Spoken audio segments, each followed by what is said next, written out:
Working for a nonprofit can be incredibly fulfilling, but it's going to feel different from working for a private company or even a government job. On top of that, every nonprofit is going to be a different experience. So really having a handle on who you are as a person before stepping into that first nonprofit job role is going to be really critical for success. If you're coming from the private sector and thinking of making the switch into nonprofit, or maybe you're even just out of high school or college and thinking nonprofit employment might be the right path for you, let's get into some questions to ask yourself to help you assess the kind of work environment or nonprofit role that could be the best fit. I'm Melanie Smith. I'm a nonprofit founder. I've had other roles in nonprofits before. I'm a social entrepreneur, and of course, I'm here on YouTube because I really believe that everyone has the ability to make a difference and change their communities and the world for the better. But sometimes you just need a guide to help you figure out the next steps, and I'm hoping to be that guide for you. Check out 200 plus other videos on my channel all about nonprofits, social entrepreneurship, social change, all that good stuff. And of course, our new website, changemakercafe.com, with some new resources on there just for you. I'm also really excited to share that we have a new Changemaker membership for folks who want to accelerate their work starting or growing a nonprofit or social impact organization. You can get on the wait list to join that membership when it opens on our website, changemakercafe.com. I'm really excited to work more closely with some of you to help you accelerate the good work that you're doing. So check that out. All right, let's get into these questions. And I've broken this down into three main categories. The first is the type of role you might find to be a good fit. The second is the type of nonprofit that might be a good fit for you. And the third is how do you align your personal interests and goals. So starting with that first one, let's dive in.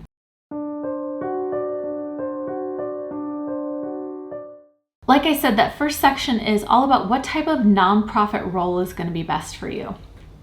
And what I found is that in any type of organization, but especially in nonprofits, you have these public facing roles, and then you have more behind the scenes roles.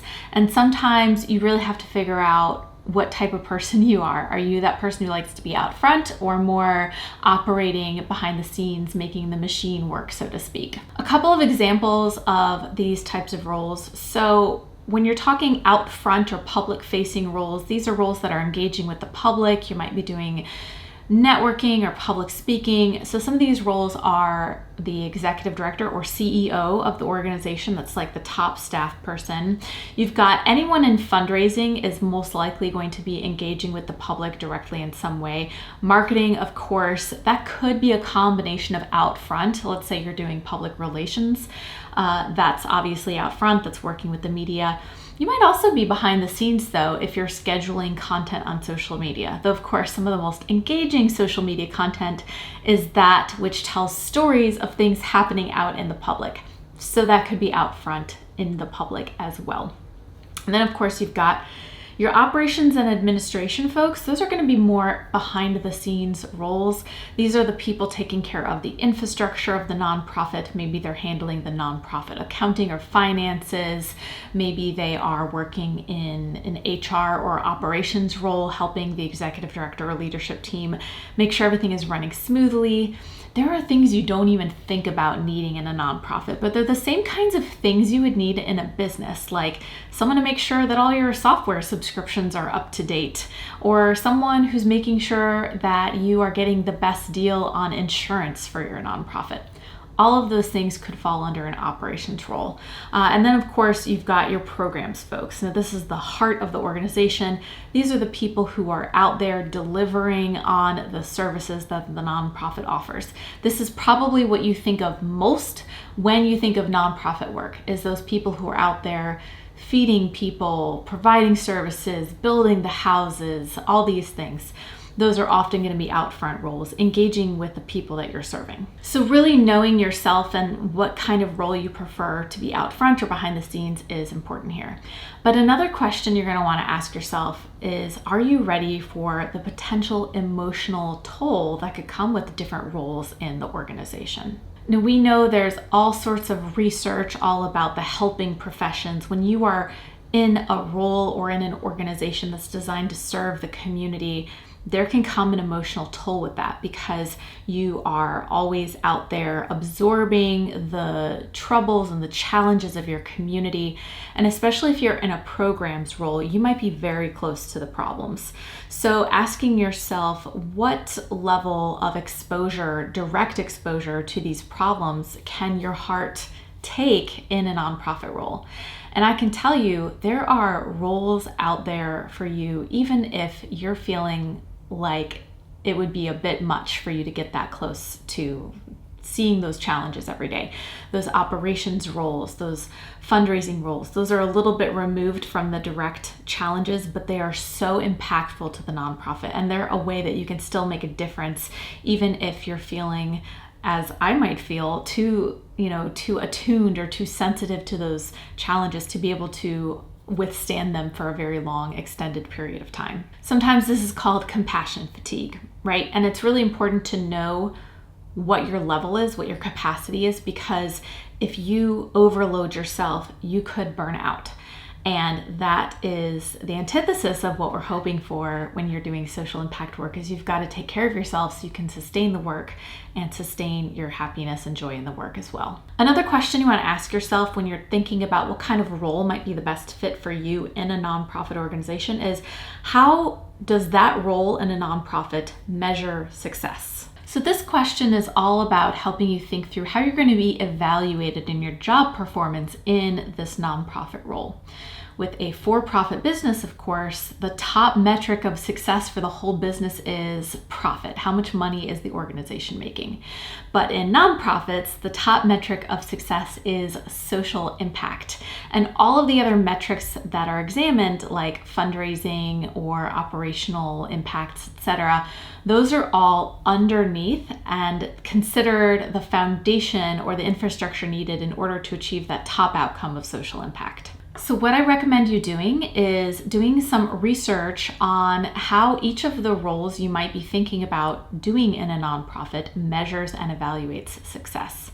In some ways, you'll find that there is some overlap between what might be a measure of success in a business versus a nonprofit. For example, nonprofit human resources roles might be measuring their success by employee satisfaction and retention, probably the same as how you'd measure success for that in a business. In nonprofit accounting or finance roles, you might be judged or evaluated based on the organization's ability to pass audits or maintain clean financial records. Fundraising roles might be evaluated on, of course, their ability to raise enough money for the program's needs, but also, is the organization growing? So is the amount raised more this year than it was last year? And of course, we talked about those social impact goals being the top goals. So that could fall under programs, meaning how many people are being served and what quality of services are they receiving. All this is to say, it's important to understand how these organizations are going to be evaluating the success of each role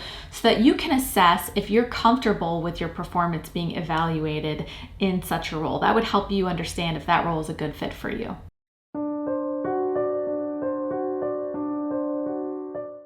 The second category of questions you should think about when you're considering a nonprofit work role is having to do with what type of nonprofit organization.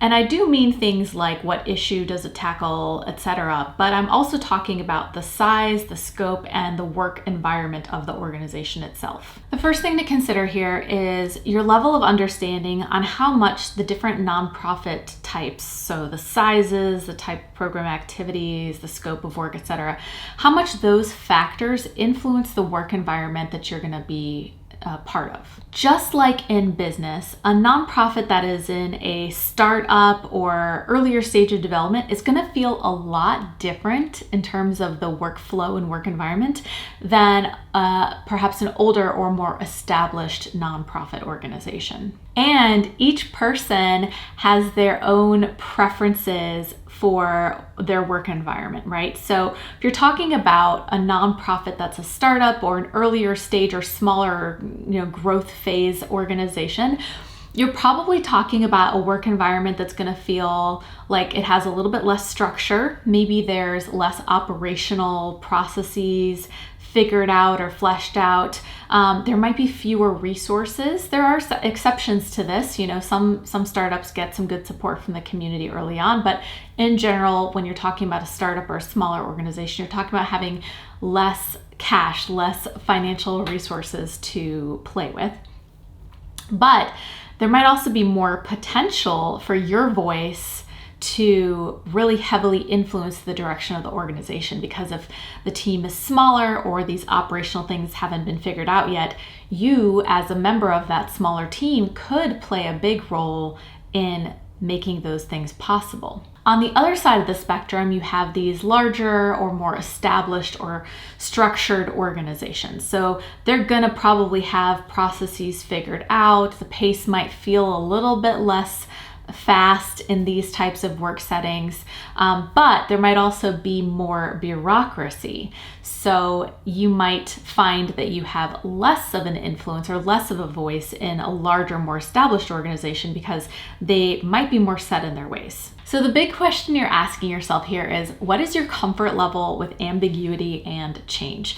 Nonprofits across the board are going to have some ambiguity and change because that's just the nature of social change work. But what level are you comfortable with? Do you prefer a faster paced environment where maybe you have more influence?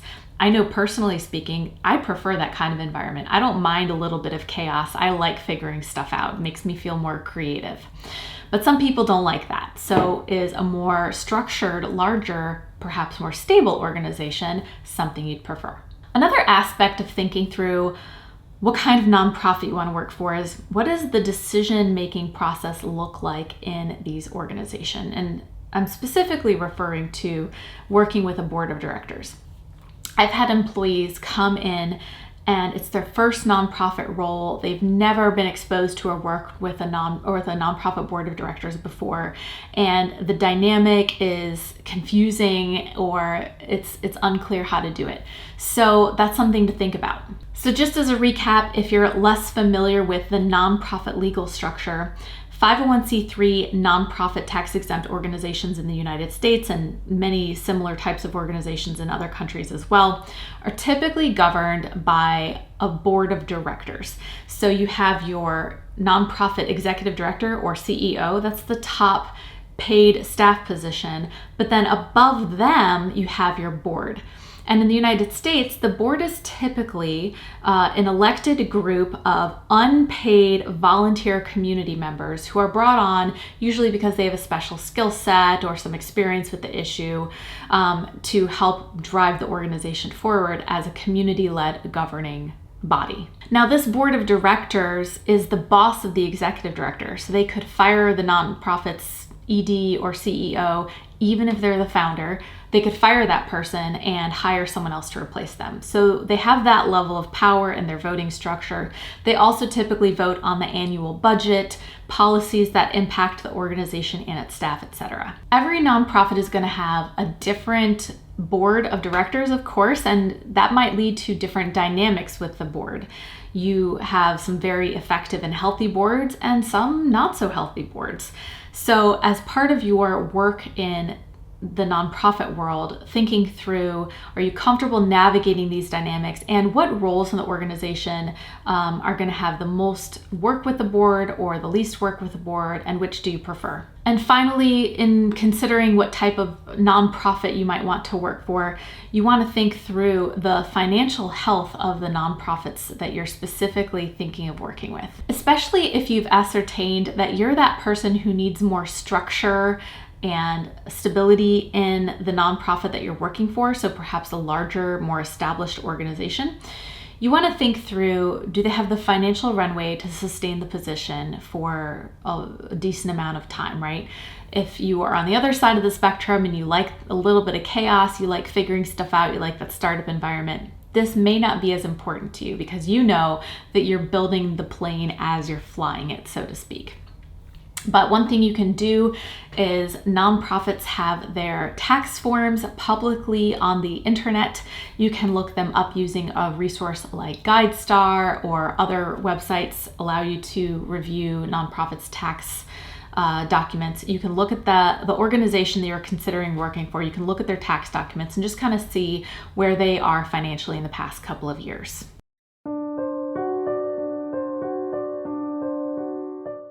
As I said before, the third consideration for nonprofit work is just your personal goals and your personal motivations. Thinking through, first and foremost, why are you interested in working with a nonprofit specifically? What are your values, your motivations, your goals? Is it because you want to make a difference in general? Is it because you have certain personal values that you feel would align with that work, like service or helping others?